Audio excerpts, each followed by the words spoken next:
Reaction video చూడండి. వీళ్ళు public reaction చూద్దామని చెప్పేసి నెక్స్ట్ వీడియో చేస్తారు. ఇట్లా నన్ను ఎందుకు వదిలేసినావు, నేను నీకోసం టీ స్టాల్ పెట్టినా, మన హ్యాపీగా ఉండాలి అది ఇది అని అంటే, లేదు నువ్వు ఇట్లా ఎందుకు అయిపోయినావు పిచ్చోన్ లేక, నువ్వు వెళ్ళిపో, నేను నీకు పైసలు ఇస్తాను, మంచిగా మారు అది ఇది అని చెప్పేసి ఇక ఏదో పబ్లిక్ రియాక్షన్ చూద్దామని అంటారు. కానీ ఇది నిజ జీవితంలో ఆల్మోస్ట్ చాలా జరుగుతుంది. ఏంటంటే అమ్మాయిలు నిజంగా లవ్ చేసి మీకు దమ్ము ధైర్యం ఉండి ఫ్యామిలీని ఒప్పించుకొని చేసుకునేటట్టు ఉంటేనే చేసుకోండి.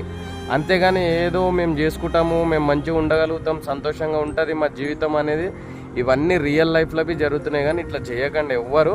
ఎందుకంటే అందులో ఏదైతే ఇదైతే ఉంది మీరు వదిలేసి నాకంటే మంచి అమ్మాయి దొరుకుతుందిలే, మంచిగా ఉంటాడులే అది ఇది అని చెప్పేసి మీరు అనుకుంటారు తప్ప, ఒక్కసారి అబ్బాయి సిన్సియర్గా లవ్ చేసినట్టే లైఫ్ లాంగ్ చచ్చే వరకు గుర్తుంటుంది. అమ్మాయి 3 months 6 months 1 yearలో మర్చిపోవచ్చు, కానీ అబ్బాయి అయితే సిన్సియర్గా లవ్ చేస్తే లైఫ్ లాంగ్ గుర్తుంటుంది అబ్బాయికి. ఆ పెయిన్ అనేది అస్సలు మర్చిపోలేదు. ఇట్లా పిచ్చోలే రోడ్ల మీద అయినా తిరుగుతారు, లేకపోతే జీవితాంతం బాధపడుకుంటూ అయినా ఉంటారు. అర్థం చేసుకోండి కొంచెం.